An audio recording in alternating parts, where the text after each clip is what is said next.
Welcome to the Born Unbreakable podcast. I'm your host, Coach Des, mindset motivator and lifestyle entrepreneur. From loss, trauma, disappointments, and devastation to healing, hope, and betterment, what has grounded me is my unbreakable spirit. We all have that spirit within us. Every week, I'm here to inspire you with stories of perseverance and growth. My mission is to help you crush self-limiting beliefs and to be unapologetically you. You are your only limit, so take action today. Let your unbreakable ride begin now. This episode is brought to you by Brasserie, more than just bra straps, the accessory I love. With styles from dainty to daring, you will too. Click the link in the description or go to brasserie.com and use promo code BUSHIP to get free shipping on your order today. Welcome everyone to the Born Unbreakable podcast. I'm so excited about today's guest, Kristin Burke, who is a goal achievement coach. And her and I were just chatting a little bit before we hit record about how challenging it can be to set goals in an environment like a global pandemic when it's a little bit more difficult to get motivated. So I'm excited to have Kristin here because I think goals is something that all of us can relate to in some way, shape, or form. So let me just tell you a little bit about Kristin, and I'll let her talk about herself a little bit. But her mission really is to help others maximize their potential and achieve their definitions of success. She's spent over a decade coaching and developing financial advisors. And as you could tell, her expertise is goal setting and achievement, clarity, confidence, courage, and consistency in goal setting, all not small feats to accomplish. But in particular, Kristin helps women who want to accelerate their goals and also leaders who want to build more diverse teams. She does everything from speak. She's been featured in articles. So we're very fortunate to have her time today. And it's so amazing, Kristin, to learn that you surpassed $250,000 of revenue in your first year in business. So obviously the principles that you use work. So welcome to the show. Thank you so much for having me and for that warm welcome. Awesome. Well, before I get into the meaty questions, I do have to ask a little bit about your journey. What was Kristin's journey to becoming a goal achievement coach? Where did it all begin? Well, it wasn't like I woke up one day and said, I'm going to be a goal achievement coach. It really has been a journey that is a great word to describe where I'm at today. So, as you mentioned, I spent over a decade in a corporate role where I was coaching and I was developing and I was training financial advisors. So, my love for helping people maximize their potential and achieve their definitions for success really started in that role. And I loved having coaching conversations, helping people get clear on their goals, track towards their goals, set goals, achieve goals, all things goal related. And I got to a point in my career where I thought I was going to take that next step with my former company. And I went through different development programs and I raised my hand and I even built a plan. I wanted this next role and I didn't get it. And look, I'm not the first person to not get the role that they think they want, but for me, that was a huge opportunity to sit back and ask myself, what is it that I really want? I've had this calling on my heart to run my own business and to be a coach on my own for years. I just didn't have the courage or the confidence to do it. And that moment when I didn't get the role that I thought I wanted was a massive wake-up call from the universe. And I thought, I got to go after it. Now's the time for me to go after what it is that I want. And so I left my corporate role that I had known and quite honestly that I had done a lot of work that I loved in December 2019 and launched my own business, Goal Achievement Coach. Let's go. And I had no idea what last year was going to bring, but here we are. That's incredible. Because you couldn't anticipate that. No. It's No. like, let me go off, be an entrepreneur, and a pandemic happens shortly thereafter that. Did that in some ways motivate you or challenge you? What was difficult about being an entrepreneur when suddenly there's limitations on certain things because of a pandemic? I would say it did both. There was the element of challenge and the element of motivation. And so I remember very vividly my husband and daughter and I were living in downtown Los Angeles at the time. And Los Angeles was one of the locations that shut down and quarantined, I think, a lot faster than other places in the country. And I remember starting to get the news that this is going to happen and we're going to quarantine. And I look at my husband and I asked him, am I a jerk for focusing on building my business right now when there's so much unpredictability in the marketplace? And one of the things that I appreciate so much about him is he brings a different mindset to business, and he's running a company right now, and he's been with this company for a really long time. And he looked at me and he said, Kristin, you are a brand new business owner. You don't have a choice but to grow your business right now. And that, Coach Des, was all I needed, where I said, okay, it is go time. And so my perspective became, with so much unpredictability in the marketplace, people needed the messaging that I provided. So I ramped up blog posting and I started actively focusing on growing clients because people needed that motivation, that accountability to keep going after what it is that they want, that reminder to be clear and consistent and courageous. And I became an outlet, I think, for a lot of people to continue building their businesses and achieving their goals during such an unpredictable time. Yeah. I think clarity is one of the things that people needed because so much of business was challenged. Either do I continue doing the same thing I'm doing? Will I thrive as the environment around me is shifting? Or is this a time where I pivot and do something different? How do you help clients get clarity around the goals that they want to achieve? I love talking about clarity. It is one of the 4 characteristics of goal achievers. And one of the best ways to get clear on the goals you're going after today is to connect them to a long-term vision. Now, long-term vision, that could probably be a podcast episode in and of itself. But what I have found, and especially in my work, Coach Des, with women, is that a lot of women don't have a clear and compelling long-term vision. We can talk about many reasons. Some of them could be confidence, could be fear, could be perfection. Hello, we have to write the perfect vision and we have to go after the perfect vision and all the things that go on in our mind. If you can get to a place where you start allowing yourself to dream and draft, and I very intentionally choose the word draft because I believe that your vision can and will evolve as you grow and evolve over time. But get to a place where you draft a long-term vision 10 years from now. That is going to give you a ton of clarity around the goals you're working on today, because now all of a sudden what you're focused on today has a connection to a bigger picture, and it becomes more meaningful and more motivating to go after that goal today, so you know you're working towards that vision. That's amazing. One of the words you used, and in my experience working with women, that comes up often is fear. Oh yeah. Fear of the unknown, fear of the future, fear of failure. So how do you help someone whose block is fear, especially when you're thinking of something long term? There's so many things that could come up and prevent you from even starting in the first place.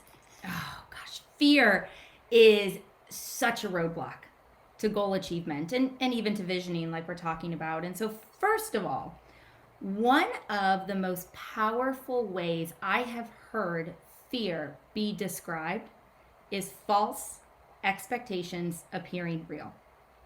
And if you think about false expectations appearing real, think back to all of the things that have crossed your mind today that you've been afraid of, right? I'm afraid to jump on this podcast, afraid to host this interview, afraid to reach out to this potential client, afraid to ask for more money, whatever it is.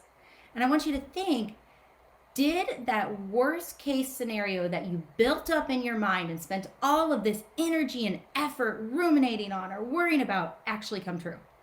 Chances are it didn't come true, or it didn't come close to the extreme nature that we built up in our mind. So I love that perspective of, first of all, thinking of fear as a false expectation appearing real. And then the way that I help my clients work through fear is, first of all, we got to figure out what it is that you're afraid of.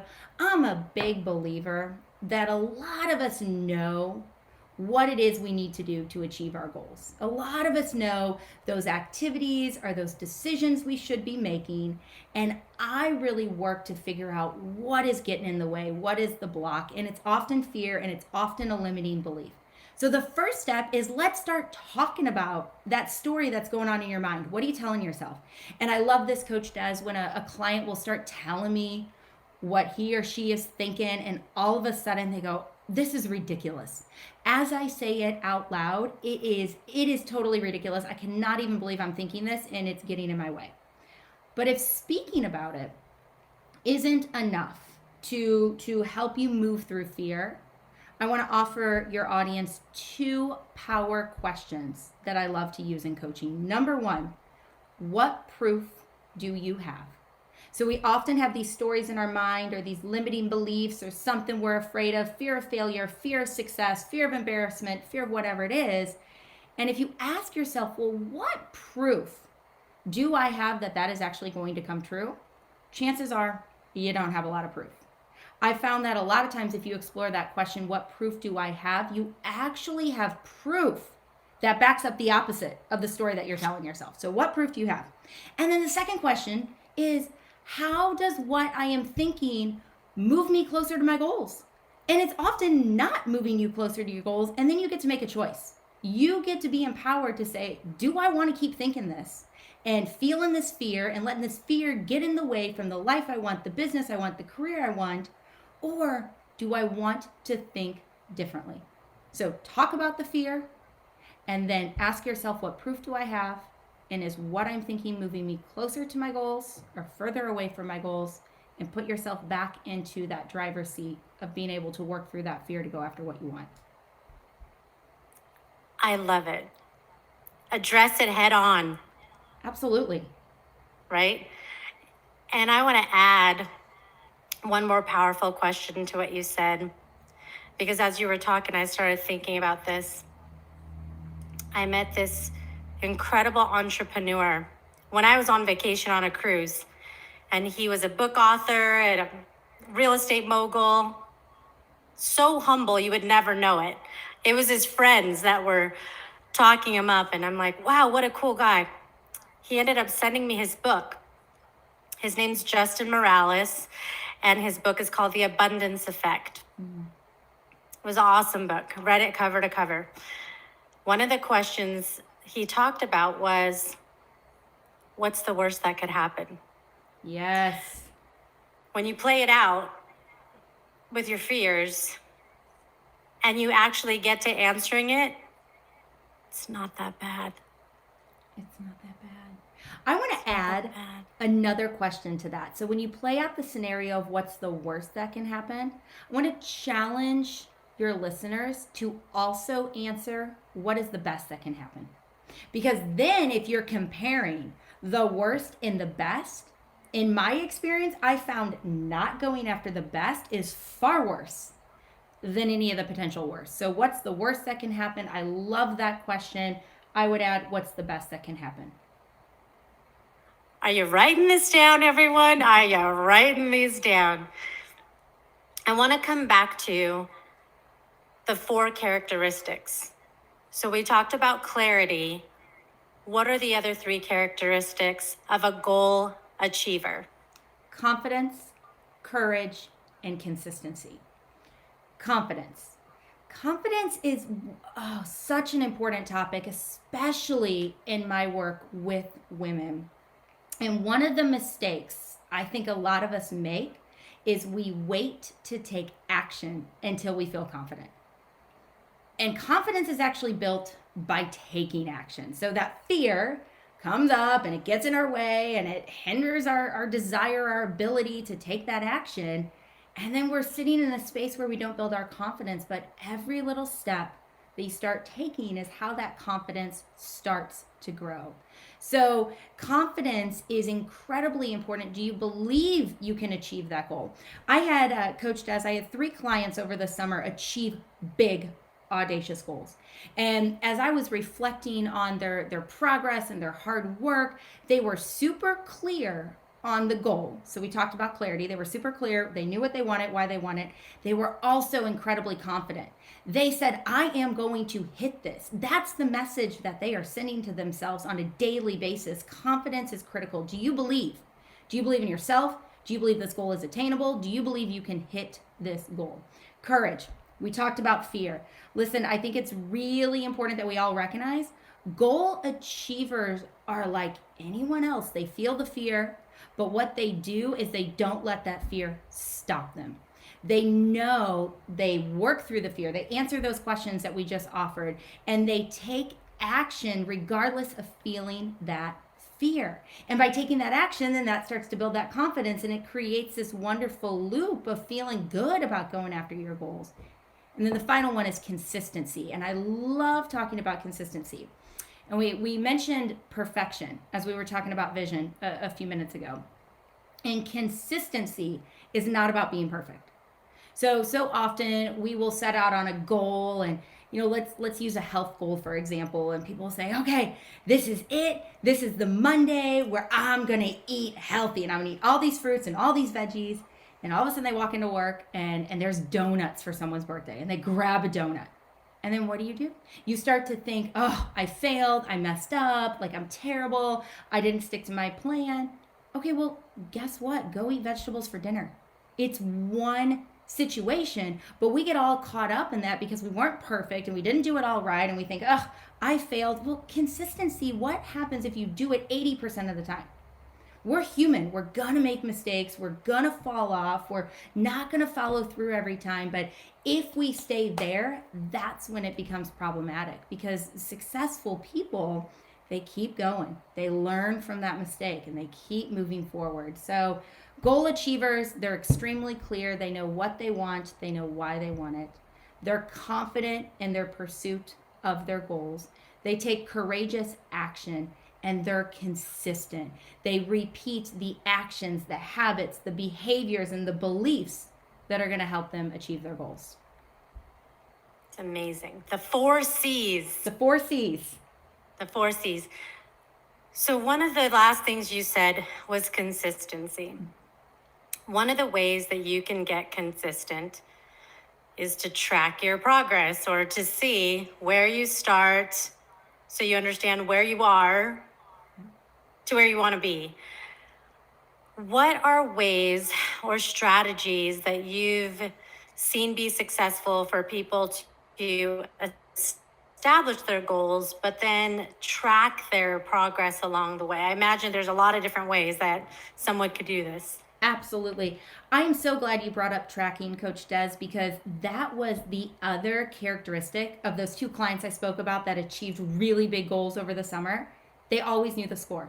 They tracked where they were at. Every time we went into a coaching session, they were able to tell me where they're at versus where they were going and what was left that was needed. They had so much clarity because of tracking. So before we talk about specific strategies and ways to track, I want to offer a perspective for your audience that might help them shift their thinking with tracking. Because as I mentioned, I've been in the coaching space for quite a while, and I would always wonder, why would people stop tracking? They stop tracking. And what I started to realize is so often we bring shame and judgment to tracking. So we start tracking, things are going good, and then we get off track and we decide, well, I don't want to look at those numbers. I already feel bad about where I'm at. I don't want to start tracking it. So if you shift your perspective away from shame and judgment and move towards perspective and understanding, move towards perspective and understanding, tracking is going to be an incredible tool to help you achieve your goals. So, ways to track, infinite ways to track. And here's my very simple answer: pick a way that resonates with you. I am an old fashioned paper, pen, journal. I love to write things down. So every Friday, I engage in what's called the Friday ritual. So the Friday ritual is a practice that I created to help me grow my confidence and work through courage and stay consistent with my goals. And I write down every week my wins for the week. That helps me grow my confidence because you know what happens by Friday? You forget the great things that happen on Monday, and you're probably thinking about the one negative email you got on Thursday. So we got to get rid of that. So I track my wins.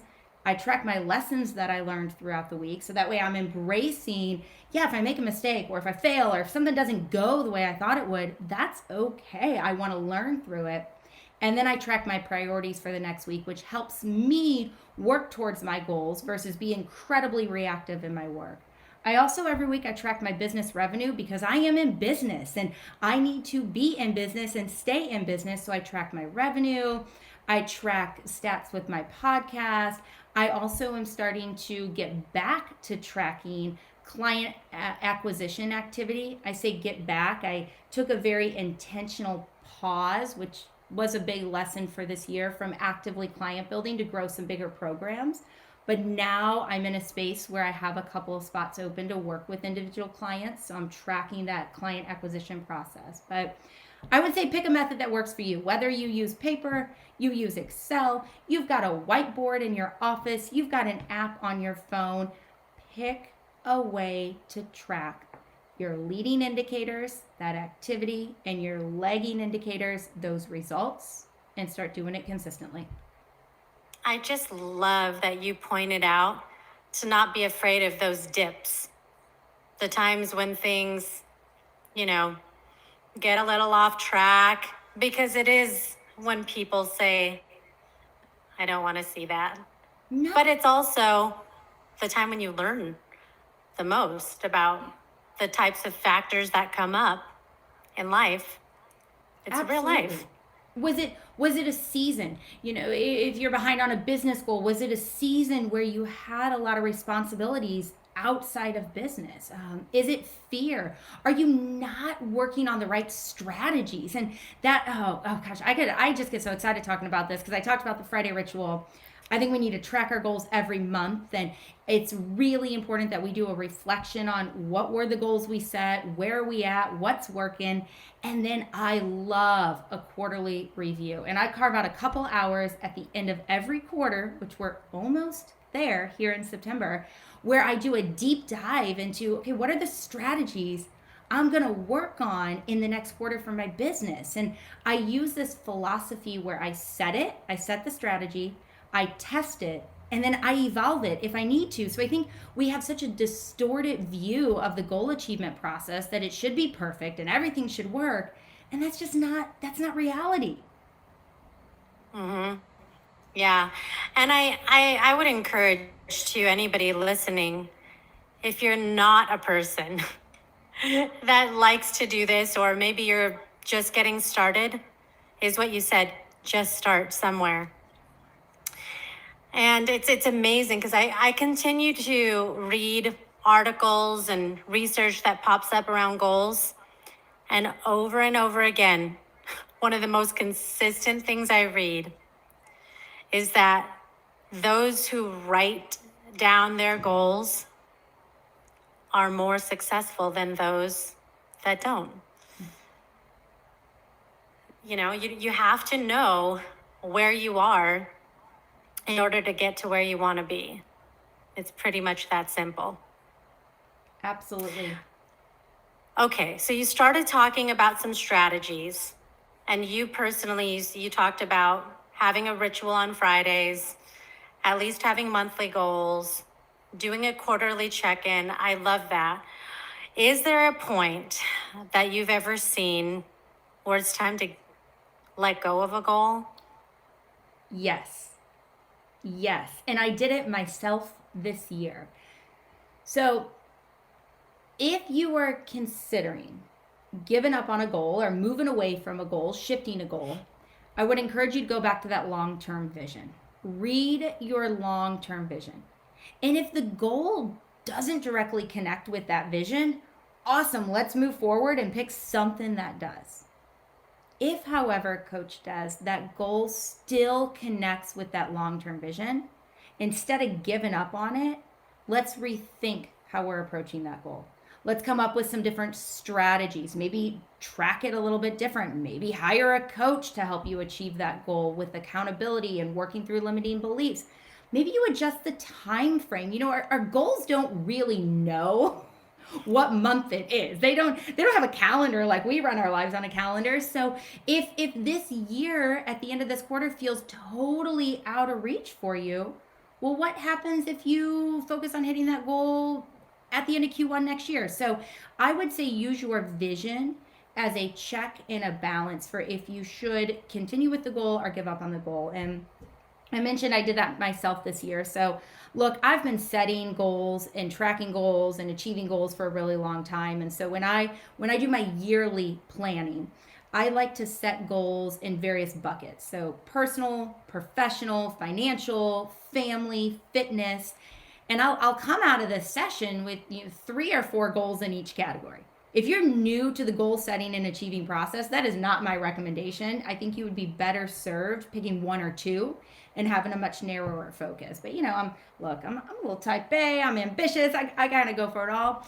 And I went into this year and I'm like, okay, every month I am gonna cook 2 new recipes a month. And I started, and that might not be a lot for people who cook a lot, but we're at the family that we usually order pizza once or twice a week, and so I wanna find a recipe, I wanna go to the grocery store, I wanna cook it, I love it, and I ended up doing this for the first couple of months. It went really, really well. And then I got to a point where things in my business started picking up. I had launched a new mastermind. I've got a great book of clients. I'm focused on growing my podcast. And this goal of cooking 2 new recipes a month started to feel daunting. And I was like, oh my gosh, I'm failing. And so I checked myself and went back to my long-term vision. And nowhere in my long-term vision does it talk about me being some fabulous chef and cooking all these various recipes. So I decided to let it go. I don't necessarily need to track something that I would do for joy and pleasure and fulfillment outside of work. I let that goal go so I could get back to what is meaningful, which is coaching and serving my clients, leading and facilitating the mastermind, sharing knowledge on a podcast. And so that was an example in my own life where I thought cooking recipes was going to be really important this year, and it created a lot of unnecessary stress, and I let it go. Yeah, it brings me to something that you also use this word, and I thought about it as you were telling your story about the cooking, which I feel like a lot of people can relate to that one, is reflection. Yes.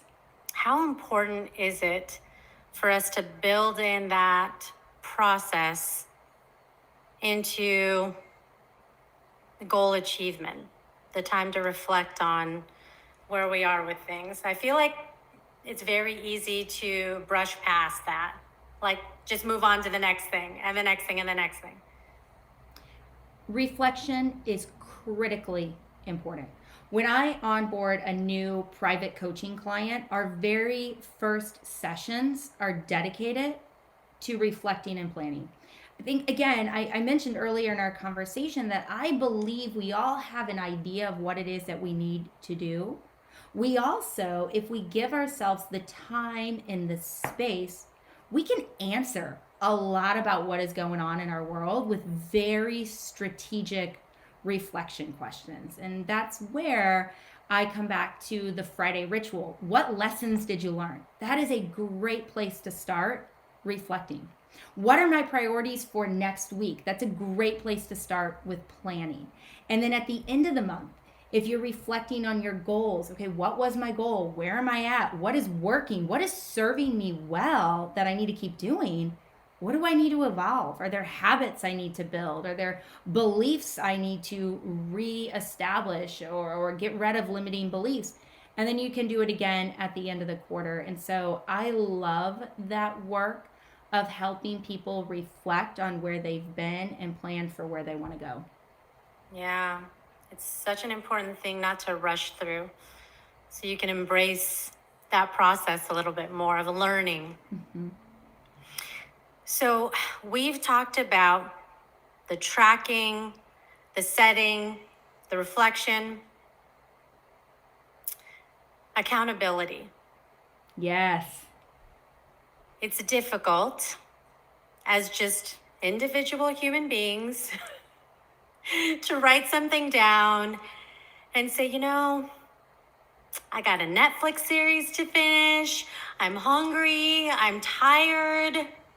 How do we achieve accountability? Is it good to have a person, a team of people? I feel like sustainment is something that's done not as a solo act. Just that could be a personal thing. So maybe we could flesh that out just in case anybody sort of struggles through this in their mind. I appreciate accountability so much. And I know it gets a bad reputation. And some people, they have a love-hate relationship with accountability. And my belief is we need it to achieve our goals. If we were gonna go out and do the things we need to do to achieve our goals without accountability, we'd already be doing them. But again, it goes back to the courage and that fear and then the perfection and all the head trash that goes through our minds. And that's where accountability can really help us achieve our goals. One of my favorite things Coach does is when I get on the phone with a client and they say, Kristin, you're going to be so proud of me. I did X. And they usually accomplish what they were supposed to do literally right before our coaching session. So they've been thinking about it, I'm sure, for days, and it's been on their mind, but they're like, oh no, I'm getting on the phone with my coach. I got to get this done. And that's one of the gifts that I bring to my people, is that gift of accountability. Is like, if you tell me you want to do something, I'm going to ask you how it's going, because I care about you and I care about you achieving your goals. And so for me, accountability shows up in a variety of different ways. So number one, I have my own coach. I think any coach should have a coach. It's just, we need our coaches as well. So you can certainly hire a coach. That's a great way to get some accountability. Another way that I have found works extremely well for me is I don't like to go public with something and then not do it. So this is going to take me back to my marathon running days, which I'm much more of a yogi today and a Peloton cyclist today. But when I was running marathons, I would talk to people about my upcoming training runs, not because I wanted to be braggadocious, but I knew if I told someone at the office that I was running 18 miles on a Saturday, and when that alarm went off to go run those 18 miles, I was going to get out of bed and do it, because I didn't want to go into the office and have off chance someone ask me, how'd your run go? And be like, well, I was sleepy, I didn't do it. So for me, talking about what I'm going after is a really great way to hold me accountable. And then another thing that I've done, Coach does in my business, is I have a peer accountability call every week. Almost every week. Sometimes when there's traveling, we'll miss it. But I have a dear friend of mine who launched her business a couple months prior to me launching mine. And we get on the phone weekly and we talk about how our business is doing. We talk about what's going well. We talk about obstacles. It's fascinating. Some calls we are both like on fire and business is great and this is the best thing we've ever done. And then the next week we might be in that valley where we're like, why did we do this?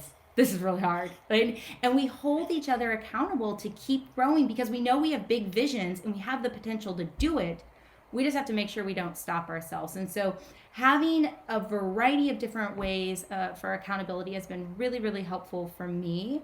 And I recommend people get clear on what they need to be held accountable to.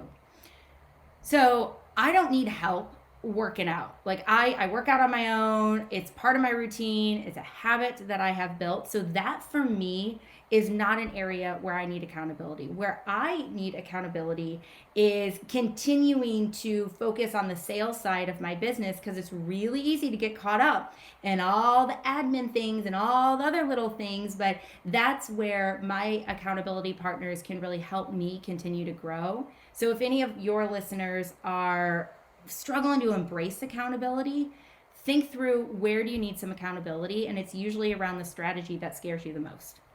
Yeah, I love that. And I was sitting here and reflecting on the importance of it, because I don't think until you take stock, you realize the magnitude of impact that the people around you have. I kind of like using the concept of a board of directors, where there's all these people that play a different role in your life, but you're totally right. I personally have a performance coach. I have a coach through my mastermind. I've got peers in there that hold me accountable, so that's even scarier, honestly, because there's like everyone running their businesses and every single week coming up with all their wins and, doing all the stuff. And then I do have a peer accountability partner similar to you, who we're in the same journey and we meet regularly. So you're totally right. It takes a village. It does. And because we're going to need different things on different days. We're going to need different pieces of motivation or accountability, or that's what having a team of people hold you accountable can be really, really helpful. Yeah, it's awesome. Well, I definitely want you to be able to talk about some of the programs and exciting things that you're doing, because at this point, I do think people are going, okay, I want to get into this goal thing. But before I do that, I want to ask you a couple of questions for my audience to get to know you a little bit better. Sure, let's do Kind of like it. a little firing round. Okay, so my first question is, what are 3 words that best describe you? Ambitious, positive, driven. Fantastic. That's a t-shirt. Ambitious, positive, driven. Yeah. Kristin Burke. Boom, 3 words. That would be really inspiring. You can make some bracelets, make a swag. Yes. On the Maybe website. People can order it. I play a lot of golf, so I wear a lot of hats. Hats are cute. Yeah. I would wear that because I live in Las Vegas, Nevada, and it's really hot here most of the time. I would wear a Kristin Burke hat. All right. I feel like it would be very stylish and motivational at the same time. There we go. Well, maybe I'll add that to the list of ideas for future business ventures. Yeah, that could be the swag section of your website. I do need some swag. It's we don't have any swag yet. Yeah, I feel like that's added to the list. Okay, what's something about yourself that you're working on improving? Oh, how much time do we have to talk about this? Okay. The first one that comes to my mind is I am working on being nicer to myself. I am incredibly encouraging, supportive. I do challenge, but incredibly supportive and encouraging with my clients. And I'm working on doing that same thing for myself. So stop beating myself up over something I said or a mistake or something that didn't go well. I can get caught up in this loop in my head. And I read a book this year. I read this book called The Power of Now, which was so helpful. Have you read that? Eckhart Tolle? Yes. Mm-hmm. And it helped me understand all of this ruminating in past thinking, or all of this worrying in future thinking, takes me out of the present moment, and it drains my happiness. And so that is a journey, that is a work in progress. Again, as someone who's ambitious and someone who's driven, it's very easy to get myself into that beat up mode, and I'm working on being a heck of a lot nicer to myself. That's awesome. We're our own worst critic, aren't we? Yes. Oh my gosh. Okay.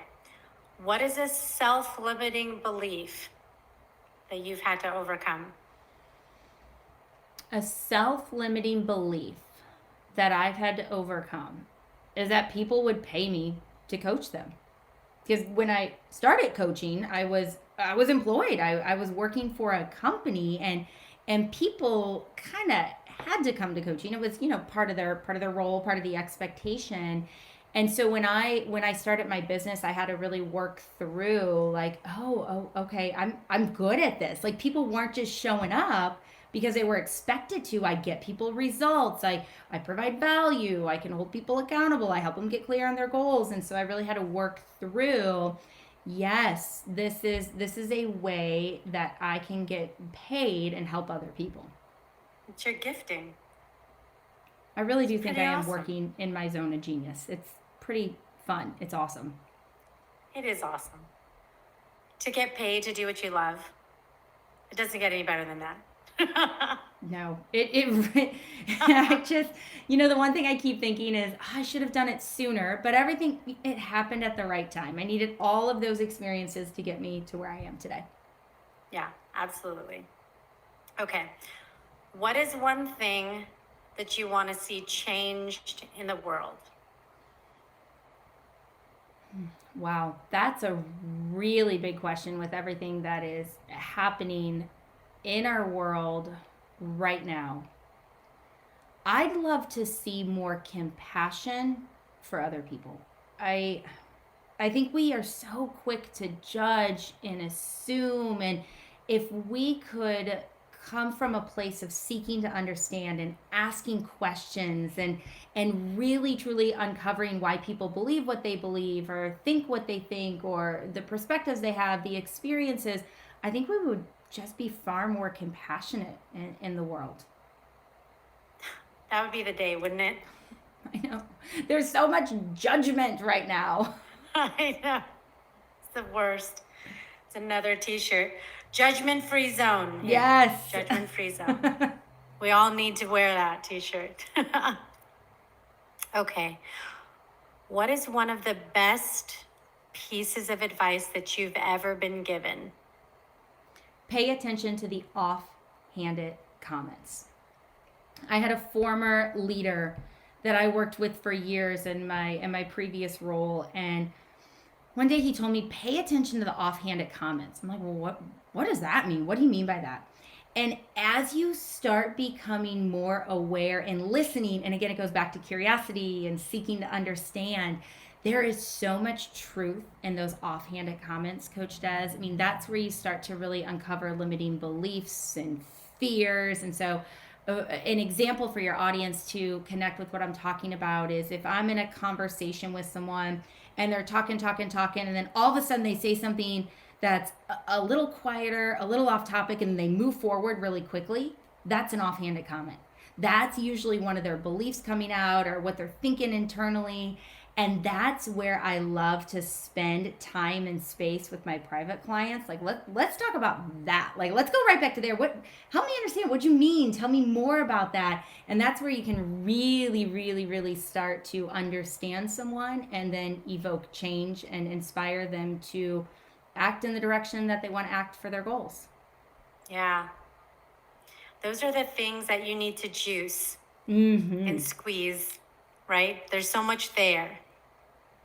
Absolutely. And it's amazing because oftentimes I get asked questions about coaching. What are important things when you're coaching someone to look for? And it's body language and things that you're looking for visually that you might not catch if you're not paying attention. I mean, that's the beauty of having Zoom and this video, being able to do work virtually, is you can still pick up on nonverbal cues and things of where, people don't make eye contact or try to avoid, something. It's usually the things that are a little bit more difficult to talk about that we have to spend time talking about. Absolutely. Right? It's amazing. Okay, now, the most important question is, what are you working on? What is Kristin doing? What can you share with my audience about things that you're working on that they could take advantage of? Absolutely. Well, personally, I am working on my golf game, and I never thought, Coach Des, I would be a golfer. But well, hey, that came out of the pandemic, and I love it. But professionally, I am working on the Honor Your Ambition Mastermind. I have collaborated with two incredibly ambitious and accomplished women to bring a 12-week mastermind program to the world. And what we are really focused on is we are focused on teaching women business acumen, so they can launch a business, they can grow a business, or they can learn more about business to help them grow their careers. So we have 12 weeks of content outlined. And the three of us together, Coach Des, the three of us together bring over 40 years of executive leadership and training and development and coaching experience to this mastermind. And we have poured our heart and our souls into these 12 modules to teach the participants the things we learned the hard way, or the things we wish we knew when we launched our business. And in addition to these 12 modules, we have 4 different peer growth sessions where we put the participants in smaller groups, and it's an accountability session, but it's an accountability session chock full of support and encouragement and feedback. And I love facilitating these sessions, and women are making these commitments to grow their business, and they're getting feedback, and they come back and they've taken action, and now all of a sudden they've worked through that fear, they've worked through that limiting belief. And so the Honor Your Ambition Mastermind is a passion of mine because I was told I was too ambitious at one point in my career. And we are on a mission to make sure women have a space where they feel comfortable to be themselves, lean into their ambition, grow their business acumen, and find support. So that fall session is actually getting ready to start. And when our episode comes out, there will be a couple days left where your listeners can go and they can register, and you can learn all about the Honor Your Ambition Mastermind at honoryourambition.com. You can also find us on Instagram at Honor Your Ambition. That is amazing. That is amazing. That is going to benefit so many women. I do want to take a step back because I've said this. I feel like I've done a disservice because I haven't really explained it. So I think this is a good opportunity to explain it. What is a mastermind? What is the purpose of it? Why do people do these? Oh gosh, yeah, isn't that the truth? Because we're at a place in our businesses and our careers where we kind of throw that word around like it's known and people are experienced with it. And so a mastermind, and the way that we thought about this for Honor Your Ambition, is an opportunity to gather like-minded individuals to learn and grow and support one another. And the way that we have designed our mastermind, it is a blend of facilitated content, again, because we're sharing all the things that we've learned through many years and many tears, and those peer growth sessions where you get the opportunity to meet other women that are also launching a business or also growing a business, and you share what's going well, what's not going well, and you get the opportunity to learn from one another. And you know, Coach Des, I think back in my career, and even when I was in a corporate setting, I had the blessing of being a part of some powerful groups. And even today, I'm a part of a powerful entrepreneurs organization and another women's network. And you know where I learned the most? I learned the most by talking to other people. How'd you do it? What worked? What didn't work? What were the obstacles? Because if we have those conversations, we can move that much faster in the direction of our goals. Yeah. Oh, that is so awesome. I love that.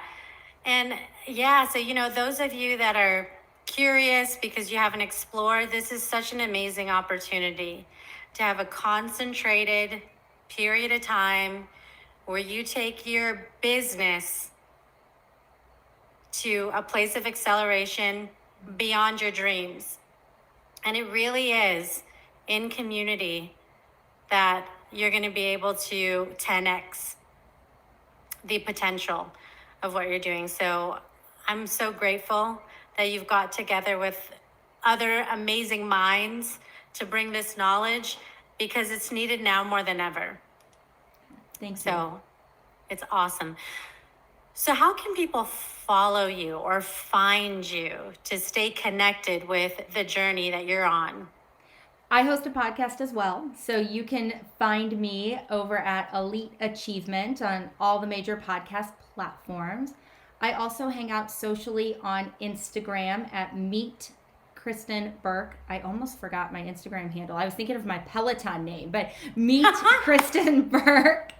And then my website is kristinburke.com, and that's Kristin with 2 I's. So KristinBurke.com. Amazing. But people can find you on Peloton. They can. Yeah, they can find me on Peloton at Meet KB, which is where I got a little confused for a second. I was like, wait, what handle is where and what? And yeah, that has been such a gift. My husband gifted me a Peloton, and I know it's and it takes forever to get him, doesn't it? Yeah, so it was a holiday gift last year, and it showed up a couple months later. But wow, has it been worth the wait? And you talk about a community. I think Peloton has done a phenomenal job of building a community, and there's collaboration, and there's such a variety of classes. I promise you, they don't know I am doing this promotion right here. I just have become. I get really excited about things, and then I start to promote and I talk about them. And I've convinced some friends to run marathons because of my excitement around it. And now I'm on a journey to convince people to play golf and ride the Peloton. So here we go. I just get fired up and bring people along with me. And did I hear that right when you were training? Did you say 18 miles would be like a normal run on a weekend? Yeah. So I've completed 8 marathons. Marathoning is not currently in my repertoire right now. It's not something I'm doing right now, but I've run 8 marathons, and yeah, I would get the highest I would get in my training runs was 20 miles. And those are pretty gnarly, because you're running multiple hours, and you're not even in the race. So when you run the actual race, you have the excitement and the adrenaline. There's the crowds. I mean, I've run New York. New York Marathon is insane. It is one of the coolest races on the planet. You run through all the different boroughs, and the energy that the crowds bring help carry you. But yeah, when you're out training, you just kind of. I've done a lot of loops around the Rose Bowl here in Pasadena and California, but yeah, that takes me back to my late 20s, early 30s, were the marathon days. Yeah, talk about mindset and commitment and consistency. Mm-hmm. I don't think you just wake up and say, I think I'm going to run a marathon. And then it takes a lot of practice to be able to get up to something as 20 miles as a training run. As a training, I know it's kind of crazy. And it's wild to reflect back on that too. We talked about consistency. Not every mile is delightful. There are some where they're just painful, and your body hurts, and then all of a sudden if you kind of run through it, then you're like, oh, okay, this is cool. I can keep running like forever and ever, and then you're like back in the valley. That's what was so neat about the marathoning experience, is you didn't know what to expect. And it really was very, very mental, which is quite honestly a lot like business. Yeah, it's amazing. I am so inspired by that. I'm like, wait, let me make sure. 18. She said 18, mm-hmm. Right? Okay. Mm-hmm. It's awesome. It's awesome. I've gotten to the gym lately, and I'm like, has it been 30 minutes yet? Hey, don't get me wrong. I have some of those moments too where I'm like, oh, it's only been 5 minutes on this cycle ride. Yeah, but people do really interesting things. They'll take their towel, cover the screen, mm-hmm. maybe listen to music or podcast or whatever it is to just keep the time going. Because some of it is the psychological process of just looking at the clock. Absolutely. And just psyching yourself out.